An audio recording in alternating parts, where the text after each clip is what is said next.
कैसे हैं साथियों? आशा करता हूँ आप सभी बहुत अच्छे होंगे। स्वागत है आपका अपने स्टडी प्लेटफॉर्म प्रचंड प्रयास यूट्यूब चैनल पर।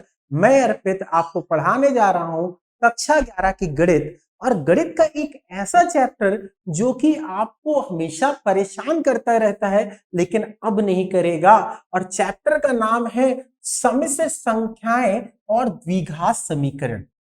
बच्चा देखता है सम्मिश्र संख्याएं, ये कौन सी बला आ गई, ये कौन सी संख्या है। अभी तक हमने पढ़ रखा था क्या? अभी तक हम लोगों ने पढ़ा था प्राकृतिक संख्याएं पढ़ी थी, सम संख्याएं पढ़ी थी, विषम संख्याएं पढ़ी थी, भाज्य संख्याएं पढ़ी थी, अभाज्य संख्याएं पढ़ रखी थी। लेकिन यहाँ पर लिखा है सम्मिश्र संख्याएं। अगर सम्मिश्र संख्याओं की बात करें, इसके नाम की ही बात करें, सम्मिश्र नाम पता चला है कि इसमें लग रहा है कि कोई दो संख्याओं को आपस में क्या किया गया, मिला दिया गया है और तब ये संख्या बनी है। अंग्रेजी में इसको बोलते हैं कॉम्प्लेक्स नंबर। क्या बोलते हैं? कॉम्प्लेक्स नंबर बोलते हैं। ठीक है। और अब हम लोग इसी को समझेंगे कि कॉम्प्लेक्स नंबर अर्थात सम्मिश्र संख्याएं होती क्या है, इसको डिटेल में पूरा हम लोग समझेंगे। ठीक है। तो कह रहा है कि सम्मिश्र संख्या z बराबर a प्लस आई बी के रूप में प्रदर्शित करते हैं। क्या कह रहा है? सम्मिश्र संख्याएं जो होती हैं वो क्या है, a प्लस आई बी के रूप में प्रदर्शित करी जाती हैं।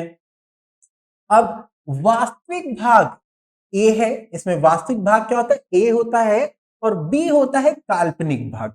बी क्या होता है? काल्पनिक भाग होता है। तो मतलब ये है कि जो सम्मिश्र संख्या है, क्या सर ऐसा है क्या कि वास्तविक और काल्पनिक संख्याओं को मिलाकर बनाया जाता है?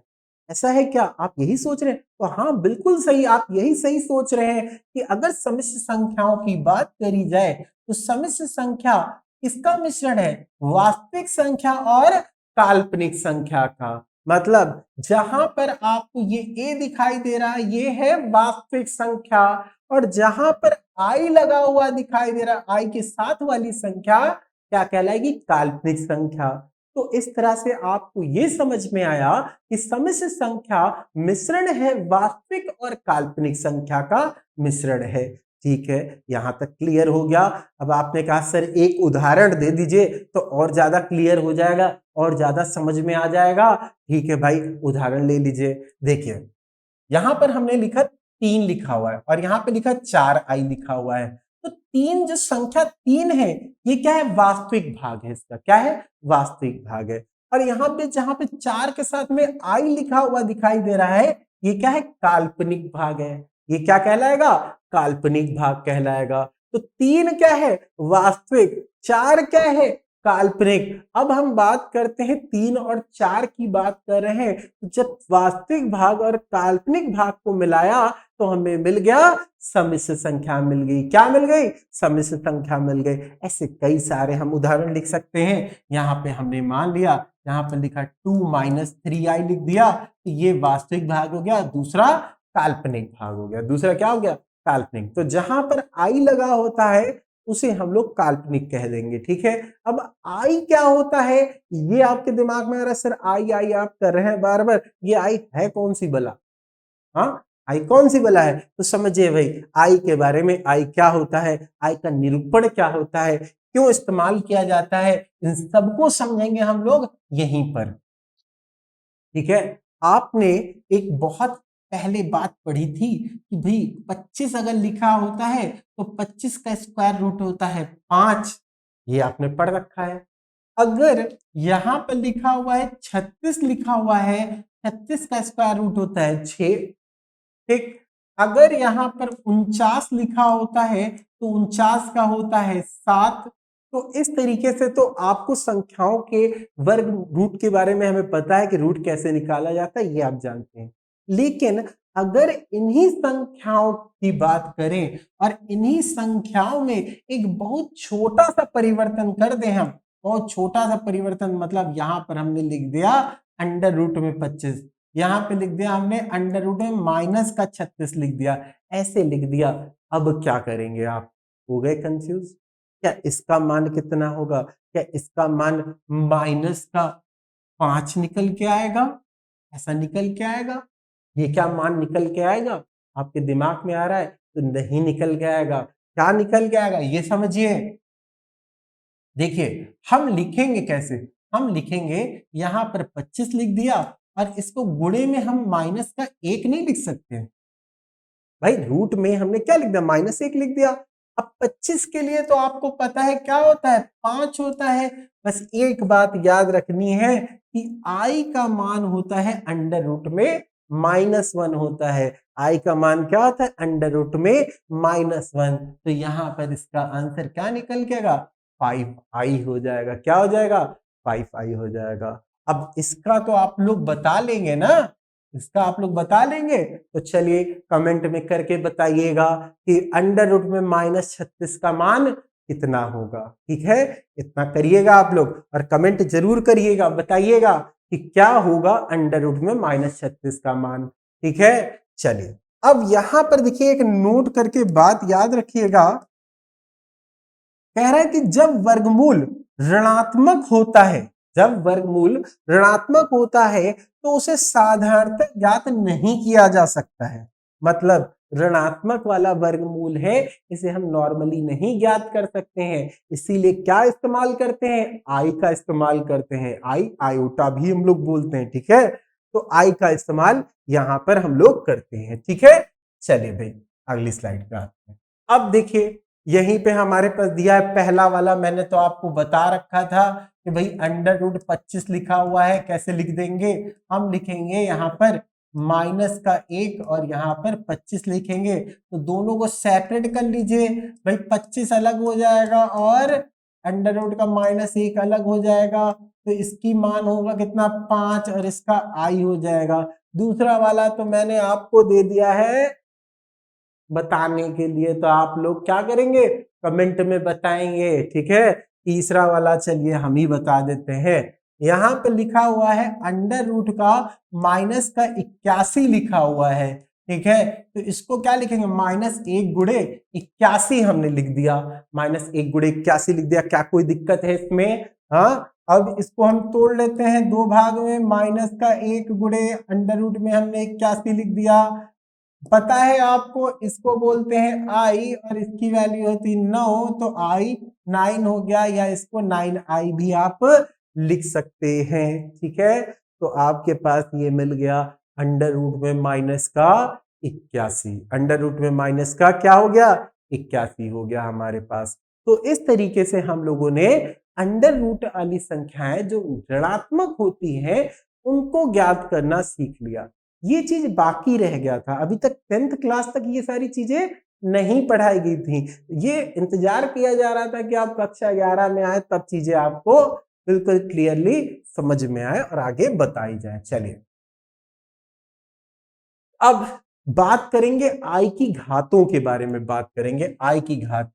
आपके दिमाग में आया कि सर आई को क्या कहते हैं, आई को कहते हैं अंडर रूट में -1। आई को क्या कहते हैं, अंडर रूट में -1 कहते हैं। तो आई स्क्वायर को क्या कहेंगे, आई क्यूब को क्या कहेंगे और आई 4 को क्या कहेंगे। पावर जब 4 होगी तो 2, 3, 4 को क्या कहेंगे। ये वैसे तो याद करने वाली चीज है कि आपको याद रखना है कि आई स्क्वायर का मान -1 होता है, आई क्यूब का मान -i होता है, आई की पावर 4 का मान यहाँ पर 1 होता है। लेकिन अगर आपके दिमाग में सर ये मान है, लेकिन आप अगर बता दीजिए ये कैसे आए तो बड़ा अच्छा लगेगा। चलिए ठीक है भाई, हम बता देते हैं कि ये मान कैसे आएगा। हमने किया क्या, हमने लिखा यहाँ आई स्क्वायर, हमने क्या लिखा, आई स्क्वायर। आई स्क्वायर का मतलब क्या होगा, आई गुणे आई तो होगा, हम आई गुणे आई लिख सकते हैं, नहीं लिख सकते हैं, लिख दिया हमने। और यहाँ पर पता है कि आई का मान क्या होता है, अंडर रूट में -1। फिर यहाँ पर लिखा हमने अंडर रूट में -1।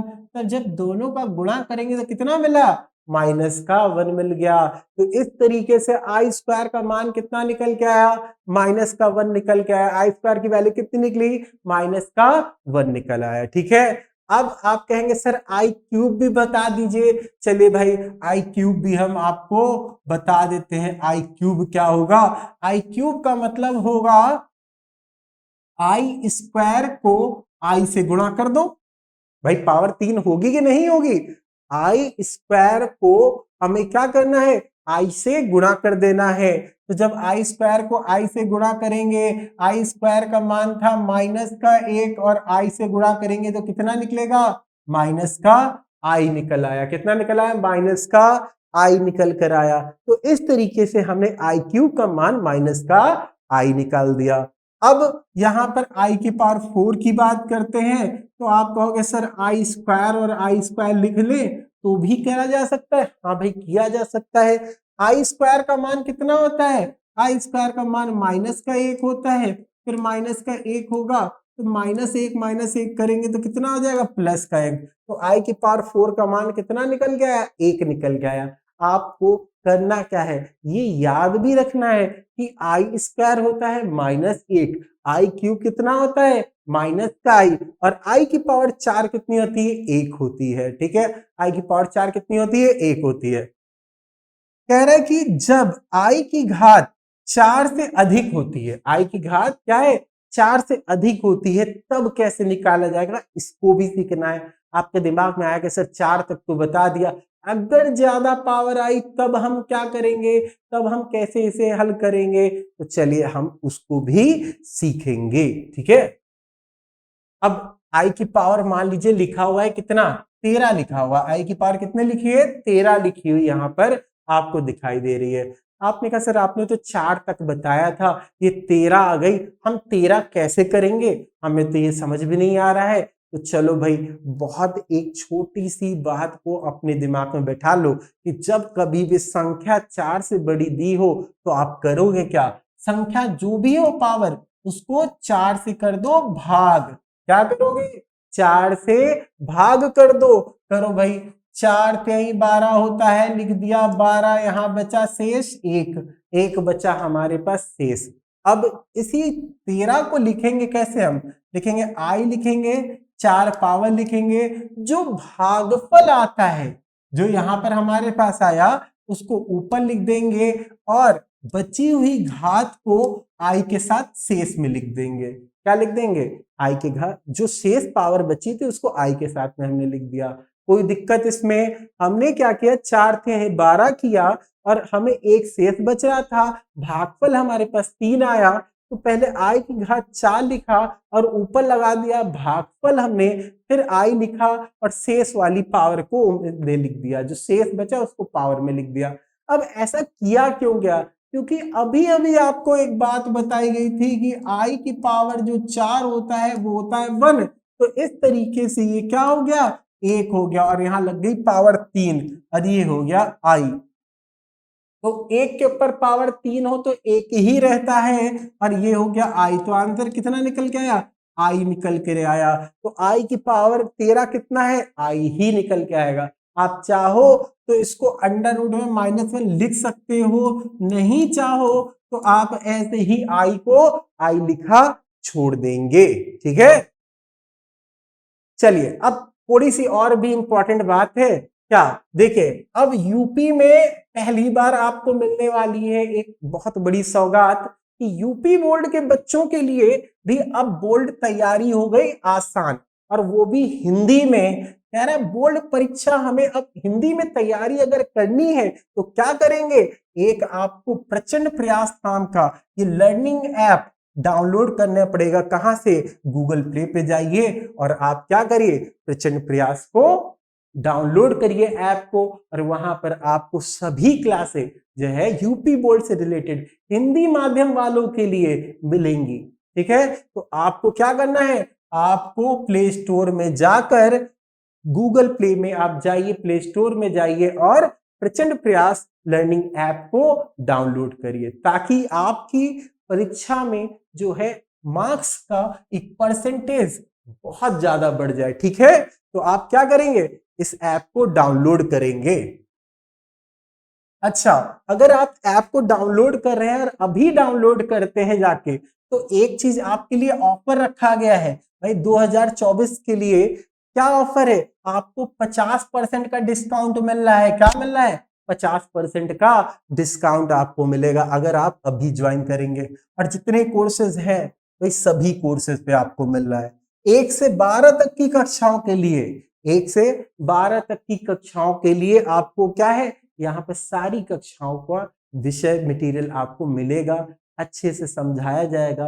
तो आप लोग जाइए, डाउनलोड करिए और अपने दोस्तों को और जो भी आपके क्लासमेट हैं सबसे आप बताइए कि अगर आपको यूपी बोर्ड हिंदी मीडियम की तैयारी करनी है तो प्रचंड प्रयास अभी आप लोग डाउनलोड करें। ठीक है, चलिए। तो अब इसके बाद फिर से आते हैं अपने टॉपिक पर। टॉपिक क्या कह रहा था? अब देखिए भाई, कह रहा है दो सम्मिश्र संख्याओं का बीजगणित। अब बीजगणित की बात कर रहा है। क्या होगा बीजगणित, इसे समझेंगे।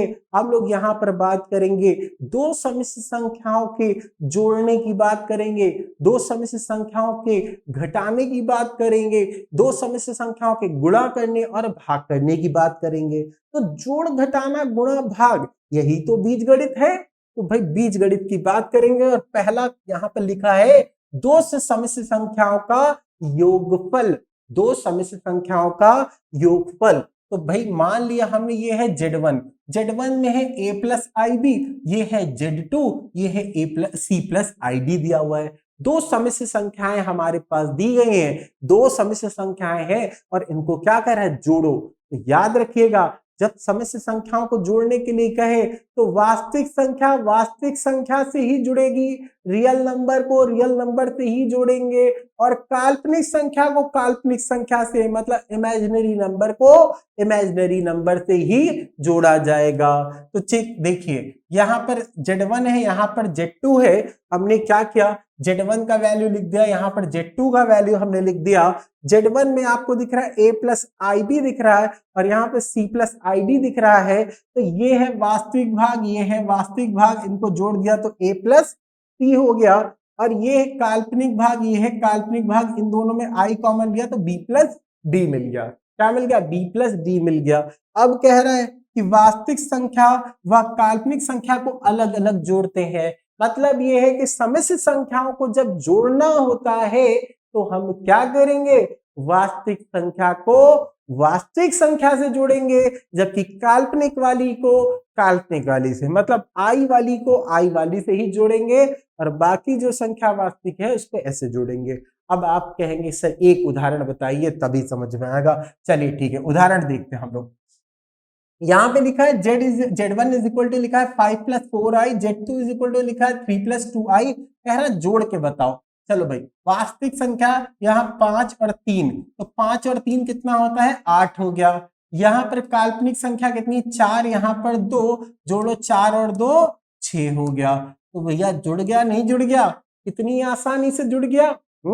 आपसे कह रहा था दो सम्मिश्र संख्याओं को जोड़ना, आपने बहुत ही आसानी से दोनों सम्मिश्र संख्याओं को जोड़ के दिखाया, वास्तविक वाले को वास्तविक वाले से, काल्पनिक वाले को काल्पनिक वाले से। भाई आई और आई को हमने जोड़ा तो मिला 6i, 5 और 3 को जोड़ा मिला 8, तो Z1 और Z2 कितना निकल आया, 8 प्लस 6i यहाँ पर निकल कर आ गया। क्लियर हो गया अब, ठीक है, यही करना था, कुछ ज्यादा नहीं है। इसी तरह से क्वेश्चन भी किए जाएंगे। चलिए, अब दो सम्मिश्र संख्याओं के अंतर की बात कर रहा था। जोड़ना अगर आपने सीख लिया तो अंतर भी सीख जाएंगे, जोड़ना सीख गए तो अंतर भी सीख जाएंगे। अंतर कैसे करते हैं, वास्तविक वाले को वास्तविक से, आई वाले को आई वाले से घटा दीजिए, निकल आएगा अंतर। Z1 दिया गया है, Z2 दिया गया है। देखो भाई, वास्तविक को घटाया तो a माइनस सी, काल्पनिक और काल्पनिक को घटाएंगे तो b माइनस डी। तो इस तरीके से हम लोग क्या करते हैं, अंतर निकालते हैं।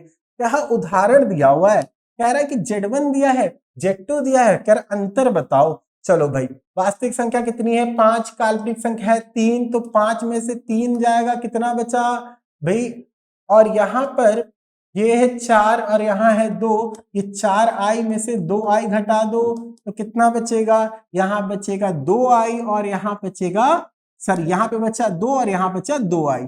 तो इस तरीके से आपने क्या किया, अंतर निकाल कर दिखा दिया।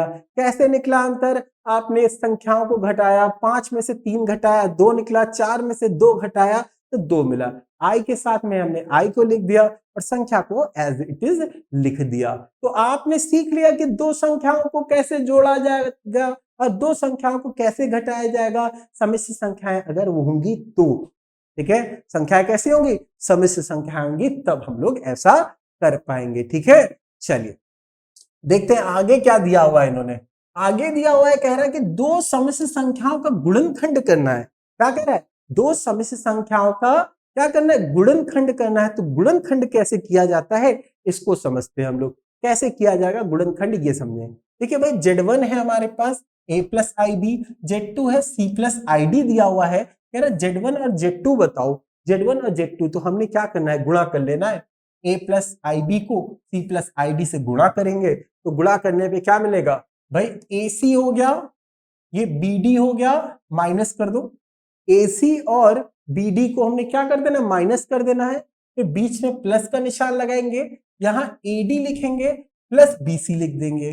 AD और BC लिख देंगे। आप सीधे सीधे इसको याद रखिए और आप कोई भी क्वेश्चन को आसानी से कर सकते हैं। ठीक है, समझिए बात को। भाई ए वाले को देखिए पहले सी से किया गया, ए वाले को इससे किया गया, फिर बी वाले को किया गया, फिर बी वाले को डी से किया गया। तो इस तरह से करने पे हमारे पास ए सी मिला, बी डी मिला, यहाँ ए डी है और यहाँ बी सी है। आपसे कह रहा है कि भाई यहाँ Z1 और ये Z2 दिया हुआ है, Z1 और Z2 दिया गया है, कह रहा है कि दोनों का गुणा करके बता दो। दोनों का गुणा करके बता दो। अगर आप कंपेयर कर लो, ये हो गया ए, ये हो गया बी, ये हो गया सी, ये हो गया D. A B C D ऐसे हो गया। अब करना क्या? गुणा करना है। तो गुणा में क्या करते हैं? पहले करते हैं ए और सी का गुणा। ए कितना है? 2 और सी कितना है? 3। तो 3 दूनी 6 लिख दिया हमने, लिख दिया ए और सी का। फिर माइनस लगाना है, हमने माइनस लगाया। फिर क्या किया? बी और डी का करना है। बी कितना है? 3 और डी कितना है? 4। तो 4 3 कितना हो गया?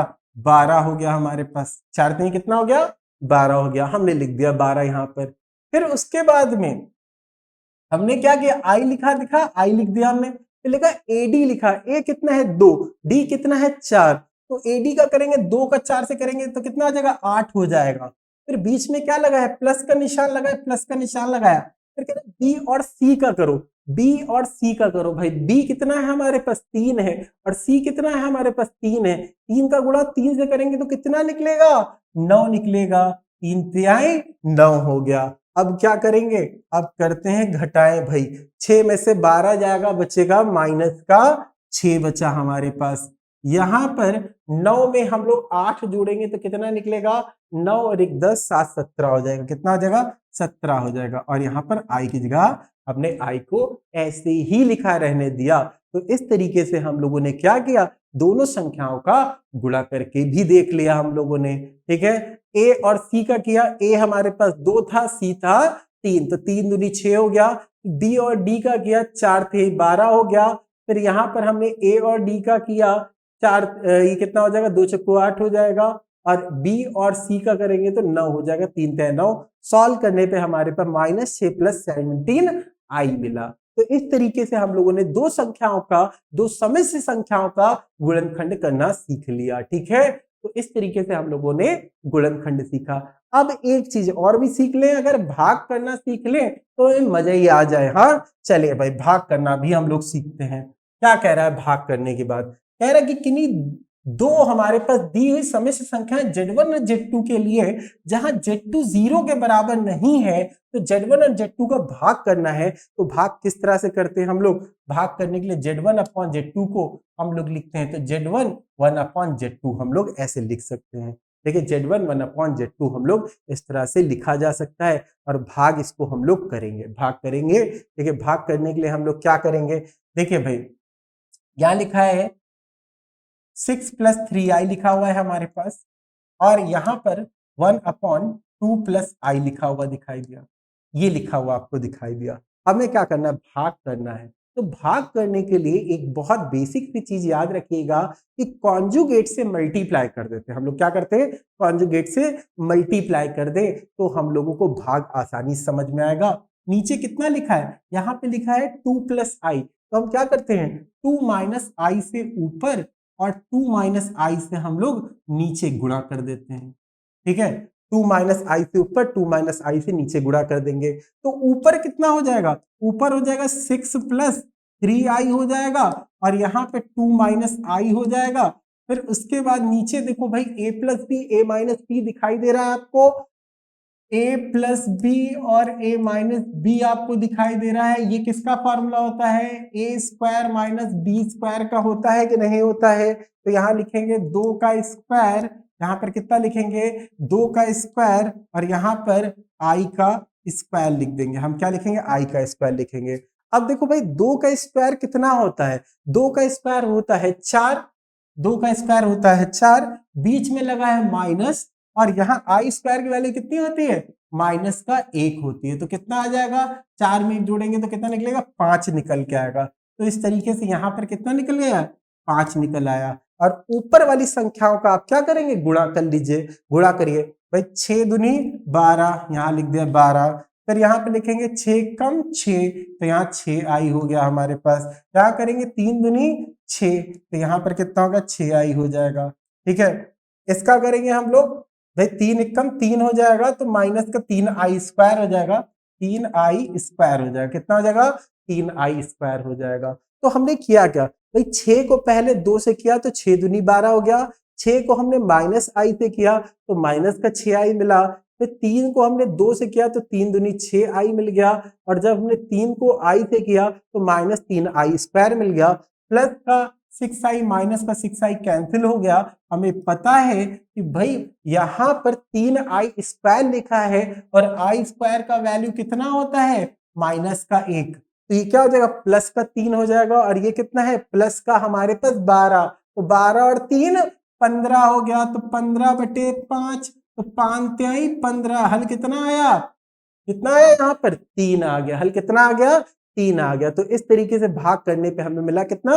3 मिल गया। ठीक है, तो इस तरीके से हम लोग इसको लिखेंगे। और चाहें तो इसको a प्लस आई बी के रूप में लिखें तो लिखेंगे 3 प्लस 0 आई, या I0, ऐसे भी लिख सकते हैं। ठीक है, तो समय से संख्या के रूप में भी हम लोग लिख सकते हैं। यहां तक क्लियर हो गया आपको? चलिए, तो आज की क्लास में हम लोगों ने काफी कुछ पढ़ लिया, और उम्मीद है कि आपको मजा भी आया होगा। और आप लोग एक छोटा सा काम जरूर कर दीजिएगा कि YouTube चैनल को लाइक शेयर सब्सक्राइब जरूर करिए। ठीक है, ताकि आपको ऐसे ही और भी इंफॉर्मेटिव वीडियोस मिलते रहें। धन्यवाद।